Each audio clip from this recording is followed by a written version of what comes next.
합한채라는 그런 식물이 오늘 성경에 이제 등장을 하죠. 이 합한채라는 이 식물은 어떤 식물인가 하면 이제 소량을 먹으면 마음을 좀 맑게 하고 그리고 통증도 없애주는 그런 식물로 알려져 있었습니다. 그래서 사람들이 이 합한채를 소량으로 먹었습니다. 그런데 이 합한채의 또 다른 효능이라고 사람들끼리 서로 알려지는, 과학적 근거는 없지만 사람들끼리 서로 알려지는 그런 효능이 하나 있는데, 그건 불임 여성이 이 합한채를 먹으면 아이를 가질 수 있게 해준다 하는 그 식물이 바로 합한채라는 그런 식물입니다. 레아의 첫째 아들이죠. 야곱의 첫째 아들이기도 합니다. 이 르우벤이 추수하러 들에 나갔다가 돌아오면서 합한채를 발견해요. 그래서 그것을 이렇게 캐어서 어머니에게 드립니다. 레아에게. 그 광경을 누가 보는가 하면 라헬이 봅니다. 라헬이 보면서 생각하는 거예요. 저 합한채를 먹으면 아이를 가진다고 하던데, 아니 언니는 지금 애 4명이나 낳았고 나는 1명도 없으니까 저 합한채를 내가 먹어야 되겠다, 그렇게 생각합니다. 그래서 언니 레아에게 가가지고 합한채 자기에게 달라고 그렇게 이야기합니다. 자, 그러면 여러분이 레아 같으면 주겠습니까? 안 주시겠습니까? 안 주죠. 지금 레아와 라헬은 무슨 관계입니까? 경쟁하는 관계잖아요. 아들 누가 많이 낳나 하는 경쟁 관계죠. 그런데 레아는 야곱이 자기를 찾지 않으니까 애를 지금 못 낳는 거고, 라헬은 불임 여성이라서 애를 못 낳고 있는 중이에요. 근데 어쨌든 이 합한채를 주어서 동생이 아이를 가지면 남편은 더더욱 라헬을 사랑하겠죠. 그리고 그 귀여운 아이가 태어나면 그 아이를 보러 계속해서 라헬에게만 가겠죠. 절대로 안 주죠. 그래서 이렇게 레아가 라헬한테 얘기합니다. 너는 내 남편도 빼앗아갔으면서 아들이 준 합한채마저 빼앗아가려느냐, 이렇게 딱 거절하는 거예요. 자, 그런데 사람의 집념이 무섭습니다. 그렇게 이야기하면 이 라헬이 삐져가지고 포기할 만도 한데, 이 라헬은 아들을 낳고 싶은 욕구가 너무 큰 거예요. 그래서 언니가 자기에게 뭐라 해도 그건 이제 고려하지 않아요. 목적은 저 합한채를 얻는 겁니다. 그래서 언니에게 거래를 하나 합니다. 자, 그게 뭐냐면 창세기 30장 15절이 있는데요, 이렇게 되어 있습니다. 라헬이 이르되 그러면 언니의 아들의 합한채를 대신에 오늘 밤에 내 남편이 언니와 동침하리라 하니라, 이렇게 표현했습니다. 언니가 나한테 합한채를 주면 내 남편 야곱이 오늘 밤에 언니랑 동침하게 내가 허락해 줄게, 그러니까 합한채를 나에게 줘, 이렇게 이야기한 것이죠. 자, 야곱의 사랑을 받고 싶었던 레아입니다. 아기를 낳고 싶었던 라헬입니다. 이 둘의 필요가 딱 맞아 떨어지는 거죠. 딱 맞아 떨어졌어요. 그래서 레아는 라헬에게 합한채를 줍니다. 라헬은 레아에게 남편을 줍니다. 그죠? 그래서 거래가 성사돼 버린 거예요. 자, 그런데 저 라헬의 말을 한번 보십시오. 라헬이 이렇게 얘기합니다. 오늘 밤에 내 남편이 언니와 동침하리라 그랬어요. 야곱 입장에서 보면 자기 아내가 당신 오늘 저기 가서 자, 그러면 그냥 저기 가서 자고, 당신 이리 와, 오늘 나랑 자야 돼, 그러면 나랑 자고. 여러분, 저기 야곱이 힘이 있는 모습입니까? 힘이 없는 모습입니까? 힘이 없죠. 저기 가서 자, 내가 당신 팔았어, 그러면 저쪽으로 가야 되는 거예요. 자, 여러분, 이 지금 레아와 라헬은 둘이 거래했습니다. 합한 채로 남편을 사는 레아, 그리고 남편으로 합한 채를 산 라헬, 서로 무엇인가 주고 받고. 여러분, 이것을 보면서 떠오르는 사건이 하나 있어요. 야곱과 관계된 것.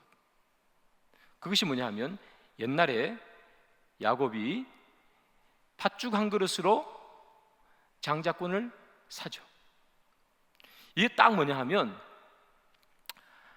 팥죽 한 그릇 팔아가지고 장자권 가져오는 것처럼 합 한 채 팔아가지고 누구를 가져오는 거예요? 남편을 데리고 오는 모습이죠. 이 야곱이 옛날에 자기의 형에게 했던 똑같은 짓을 지금 자기 아내가 누구에게 하는 거예요?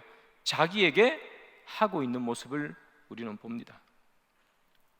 그러면서 떨칠 수 없는 생각은, 하나님은 잊지 않으신다 하는 겁니다.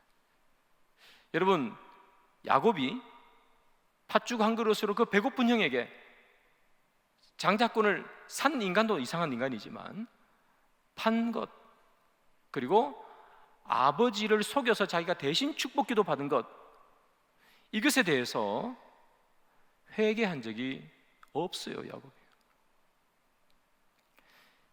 회개하지 않으니까 하나님께서 뭐 하시는 겁니까? 지금 그대로 갚으시는 거예요. 그대로 갚으시는 거예요. 여러분, 야곱은 속이는 인생을 살았지 않습니까? 여러분 아시는 것처럼 늘 속이면서 살았습니다.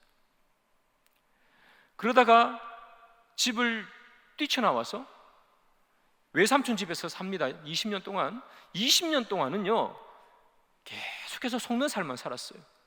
아시는 것처럼 7년 열심히 일해가지고 이제 라헬과 결혼하나 싶어서 이렇게 결혼식을 하고 아침에 일어나 보니까 자기 옆에 누가 있어요?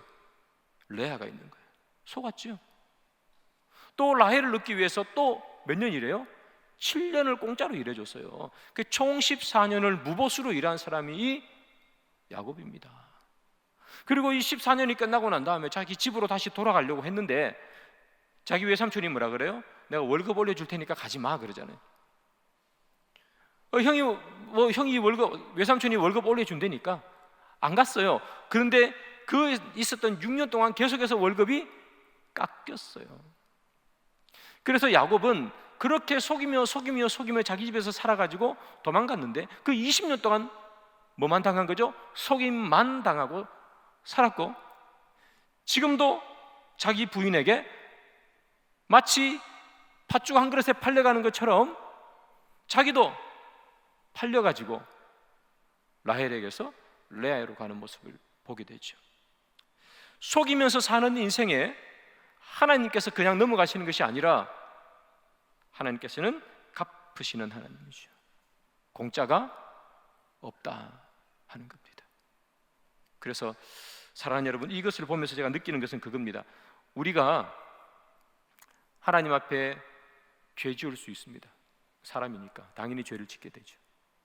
그러나 오늘 밤에 그 죄가 생각나시거든 회개하시라는 거예요. 그냥 어물쩍 넘어가면 하나님께서 어떻게 하신다? 그대로 갚으신다. 속이면서 살았더니 20년을 속는 인생을 살고, 속이며 살았더니 자기 부인에게 팔려가는 인생이 되더라는 것입니다. 그래서 사랑하는 여러분, 우리가 죄 지은 것이 있으면 반드시 회개하시고, 오늘 밤에 회개하지 못했던 그런 죄들이 있으면 꼭 회개하시는 그런 오늘 밤이 되기를 바랍니다. 자, 야곱이요 추수 때가 되어서 들에 가서 열심히 일을 했습니다. 그리고 이제 라헬을 사랑했으니까 라헬의 집에 들어가려고 왔습니다. 그런데 길목에서 짠 하고 누가 나타나는가 하면 레아가 나타납니다. 그러면서 레아가 이렇게 얘기해요. 내가 합한 채로 당신을 샀어, 이렇게 딱 하면.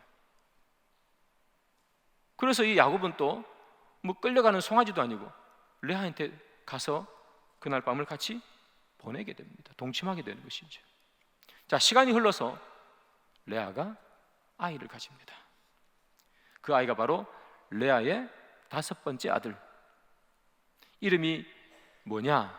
이사갈, 이렇게 이름을 지었습니다. 이사갈의 이름이 뜻이 뭐냐 하면 값이라는 뜻입니다. 값. 이 값이 얼마예요? 뭐 1,000원이에요? 할 때 그 값을 말합니다. 또 다른 말로는 보상이라고 해도 되겠습니다. 보상이라는 말이 무슨 말인가 하면 이 아들 이사갈을 공짜로 얻은 것이 아니라 값을 주고 얻은 아들이라는 그런 뜻입니다. 대가를 지불하고 얻은 아들, 그런 의미예요. 그 대가가 뭐예요? 합한 채를 주고 공짜로 얻은 아들이 아니다라는 뜻이에요. 자, 그러면 이 이사갈, 보상이라는 개념, 공짜가 아니라는 개념의 이 이사갈의 인생은 어떻게 진행되는가를 한번 우리가 살펴보겠습니다. 아버지 야곱이 죽기 전에 이사갈을 예언한 것이 있어요.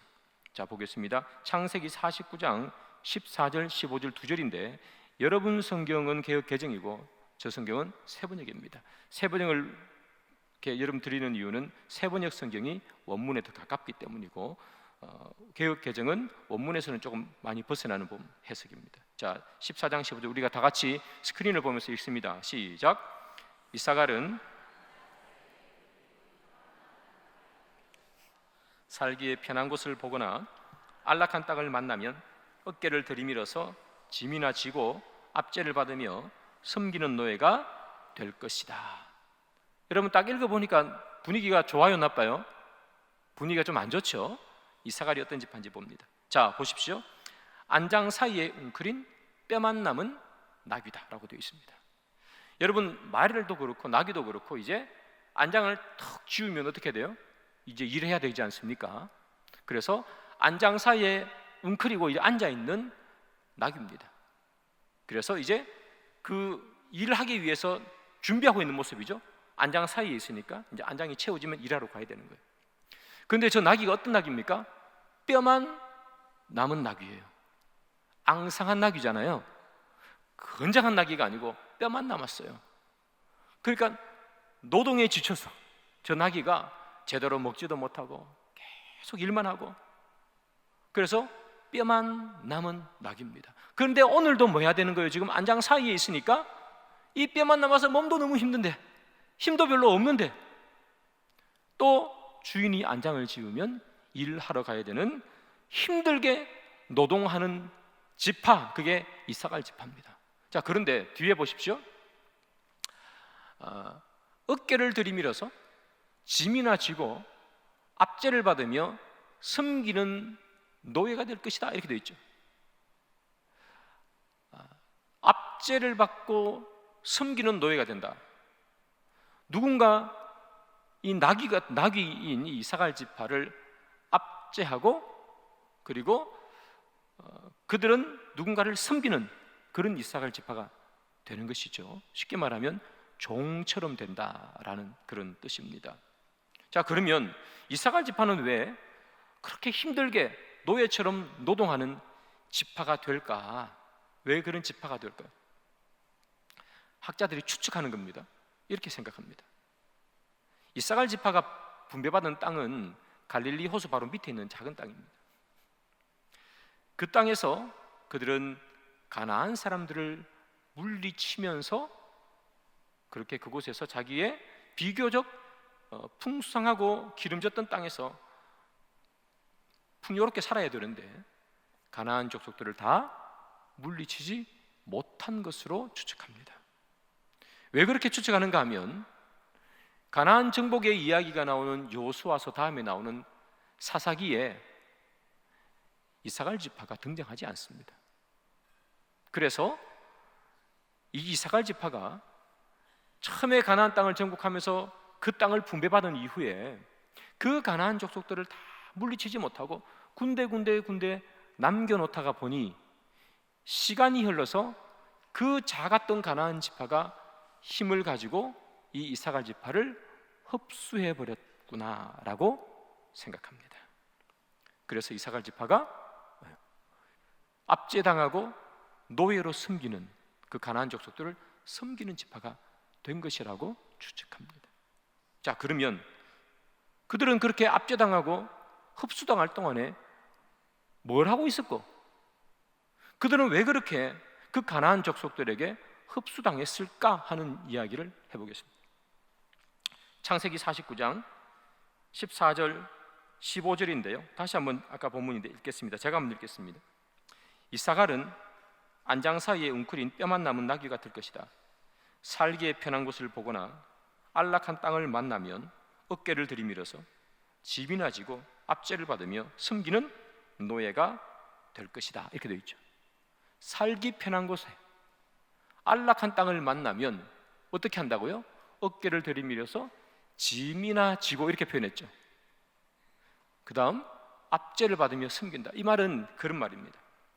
짐이나 지고 이게 내 팔짱가 보구나 하는 겁니다.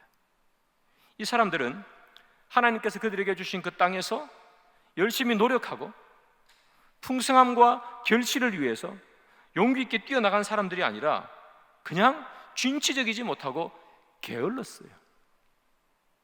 게으르다 보니까 가나안 족속들에게 흡수당해 버렸습니다. 노예로 살았습니다. 그런데 그들이 하는 말이 뭐예요? 뭐 이게 내 팔짱가 봐, 짐이나 지고 그렇게 살지 뭐, 먹을 거나 주면 좋고, 이렇게 그냥 살았다는 거예요. 그래서 우리가 너무 잘 아는 이 칼빈이 그의 칼빈 주석에서 이렇게 해석했어요. 한번 보겠습니다. 비록 이 굴종이 공적으로 언급되는 것은 그들의 칭찬이나 저주와 무관한 것이지만 추측컨대 그들에게 신령하게 허용된 자유를 그들이 무기력하게 박탈당했다는 점에서 그들의 게으름이 지탄을 받고 있는 것 같다. 게으름이었어요. 그들의 육적, 영적 게으름입니다. 육적으로 게을렀습니다. 저 가나안 족속들을 다 물리쳐야 되는데도 불구하고 귀찮은 겁니다. 웬만큼 다 청소한 거예요. 웬만큼 가나안 족속들을 다 물리친 거예요. 이제 조금 남았어요. 귀찮아, 그냥 나도 뭐 그렇게 생각한 거예요. 그래서 이들이 그냥 놔둬버린 거예요. 게으르게 산 거죠. 그래서 안장 사이에 있는 꿀로 앉은 나귀라 그랬잖아요. 그냥 그 안장 사이에 그냥 앉아 있는 거예요. 일하지 않는 거예요. 게을렀습니다. 여러분, 예수님도 똑같은 얘기 하는 거예요. 게으르면 갖고 있는 것도 빼앗긴다는 거예요. 지금 이 이사갈 지파가 그랬잖아요. 게을렀습니다. 갖고 있는 것 다 빼앗겼어요. 그래서 가나안 족속에 흡수당하고 이사갈의 이름이 사라져버려요. 5달란트, 2달란트, 1달란트 받았어요. 이 각각의 달란트를 받은 사람들이 달란트를 받았을 때 성경에 보면 똑같은 표현을 합니다. 무슨 표현이 똑같이 등장하는가 하면 바로 가서예요. 그 달란트를 받자마자 바로 갔습니다. 그건 다 똑같았습니다. 그러나 5달란트와 2달란트 받은 사람은 뭐냐? 장사했다 그랬습니다. 언제까지 장사했을까요? 예수님 올 때까지 장사하는 것이지. 주인 올 때까지. 즉 다시 말하면 5달란트, 2달란트 받은 사람은 게으르지 않았어요. 그것을 받자마자 나가서 일했다는 거예요. 근데 1달란트 받은 사람은 어떻게 되죠? 바로 가서 장사하는 것이 아니라 땅에 묻었어요. 그러면 땅에 묻어놓은 이 사람은 주인이 올 때까지 뭐 한 거예요? 놀았어요. 그래서 일 안 했다는 얘기죠.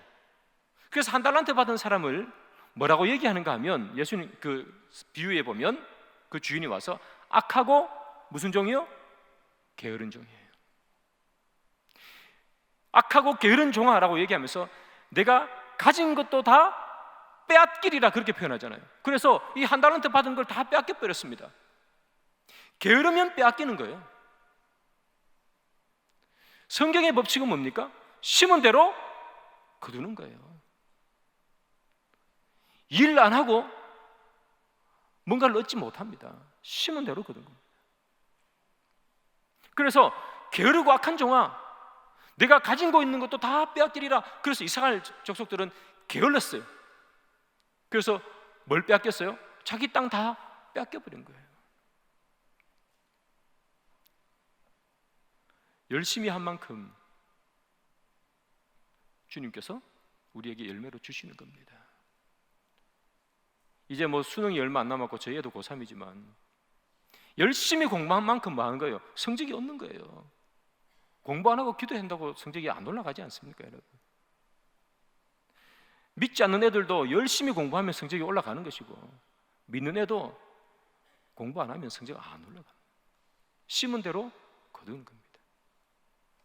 자, 그런데 이사가는 이렇게 게을렀어요. 그래서 다 있는 것도 다 빼앗겨 버렸습니다. 그런데 이들의 게으름은 육체적인 게으름뿐만 아니라 영적인 게으름도 같이 있었던 거죠. 그들이 영적으로 깨어 있었다면 이방 풍습을 가지고 있는 그 가나안 족속들을 다 물리쳤겠죠. 그런데 영적으로도 게을렀던 거예요. 그래서 가나안 족속들이 그들이 섬기고 있는 풍습들과 우상들을 다 그냥 내버려 둔 거예요. 육적으로 영적으로 게으르다 보니까 다 흡수돼 버렸어요. 여러분, 게으름의 결과는 갑자기 오지 않아요. 천천히 쌓입니다. 열심의 결과도 금방 나오지 않습니다. 쌓여서 나중에 가서 나오는 거예요. 하루 이틀 게을렀다고 해서 뭐가 크게 달라지는 건 없지 않습니다. 하루 이틀 열심히 했다고 뭔가 크게 달라지는 것도 없습니다. 그러나 게으른 것이 계속해서 쌓이다 보면 어떻게 되는 거죠? 나중에는 돌이킬 수가 없는 거예요. 여러분, 5달란트 받은 사람과 2달란트 받은 그 사람이 열심히 일을 해서 남겼지 않습니까? 5달란트, 2달란트를 남겼어요. 얼마나 큰 돈인 줄 아십니까? 주인이 올 때까지 계속해서 일을 한 거 아닙니까? 그래서 그 많은 돈을 남긴 거예요. 하루가 쌓여서 그 많은 돈을 남길 수 있었던 거예요. 게으른 사람은 마찬가지죠. 하루가 쌓여서 아무것도 없는 거예요. 게으름이 마찬가지입니다, 여러분. 게으름이 쌓이면 우리를 망칩니다. 그래서 성경이 뭐라 그래요? 잠언에 이런 말씀이 있잖아요. 24장 33절 34절. 내가 좀 더 자자, 좀 더 졸자, 손을 모으고 좀 더 누워있자 하니 내 빈궁이 강도같이 오며 내 곰핍이 군사같이 이르리라. 좀 더 자자, 좀 더 눕자. 그 게으름이 우리를 다 좀먹는 것이고, 영적인 게으름도 마찬가지입니다. 영적인 게으름이 쌓이다 보면 그 영적인 게으름 때문에 우리의 영이 다 박살이 납니다. 있는 것조차 다 빼앗기리라 그러지 않습니까? 기도 하루 안 한들 무슨 소용이 있고, 말씀 하루 안 본들 큰 무슨 내 인생에 큰 데미지가 있겠습니까만. 그러나 이것이 조금씩 쌓여서 하루가 이틀 되고, 이틀이 3일 되고, 한 달 되고, 1년 되면 그 다음 시간이 지나가면 뭐 하는 거예요? 회복하기가 너무 어려운 거예요. 그래서 이 영적인 게으름을 회복하지 않으면 나중에는 결국 어떻게 됩니까? 뼈만 남은 나귀. 내 마음과 생각을 온통 다 다른 곳에 빼앗겨버리고 그냥 뼈만 남은 나귀처럼 그렇게 살 수밖에 없는 것이죠. 제가 오늘 그 설교 준비하면서 게으름이라는 이 주제가 나와서 딱 떠올랐던 책이 한 권 있어요. 제가 한 14, 15년 전쯤에 읽었던 책인데 그 책이 딱 떠올랐어요. 그 책 제목이 뭐냐면 스캇 팩이라는 사람이 쓴 책인데 아직도 가야 할 길이라는 책입니다. 혹시 우리 가운데 읽어본 분이 있을지도 모릅니다. 아직도 가야 할 길. 이분은 이제 심리학자인데요. 이분이 이 책에 여러 그 소제목 가운데 게으름이라는 주제가 있어요. 이분은 게으름을 어떻게 정의하느냐 하면 빈둥빈둥 아무것도 안 하고 노는 걸 게으름이라고 말하지 않고 그건 게으름이 맞는데, 이분이 이 책에서 쓰는 그 게으름이라는 뜻은 어떤 뜻인가 하면 노력과 고통을 회피하는 마음이에요. 노력과 고통을 회피하는 마음. 무엇인가 이루려면 거기에 따른 노력이 들어가야 되겠죠. 그리고 뭔가를 희생하는 마음이 들어가야 되겠죠. 고통이 따를 수도 있겠죠. 근데 그것을 회피하는 것을 이 사람은 뭐라고 얘기하는가 하면 게으름이라 그렇게 정의하는 거예요. 그래서 그 책을 보면 이 게으름의 반대말을 뭐라고 얘기한 거라면 사랑이라 그래요. 왜 게으름의 반대말이 사랑이냐? 나를 사랑한다는 것은 나를 가꾸고 나를 더 나은 사람으로 만들어 가는데, 나를 가꾸고 나를 더 만드는 그 희생과 노력을 안 한다는 얘기예요. 나를 더 나은 사람으로 만들기 위해서 독서를 해야 되는데 독서를 안 하는 거예요. 나를 더 나은 사람으로 만들기 위해서 무언가를 배우고 끊임없이 무언가를 찾고 강구해야 되는데 안 하는 거예요. 자기를 더 나은 사람으로 만들려는 그 노력, 때로는 힘들잖아요. 자고 싶고 TV 보고 싶은데 책 읽고 있으니까 얼마나 지겹겠어요. 그것을, 그 노력과 고통을 회피하는 거, 이걸 다 뭐라 그래요? 게으름이라 그렇게 말해요. 그 게으름은 결국 자기를 사랑하지 않는다. 그 사랑의 반대말은 게으름이라고 표현해요. 그러면서 이분이 아담과 하와 이야기를 해요. 아담과 하와가 죄를 짓잖아요. 이 아담과 하와는 무슨 죄를 지었는가?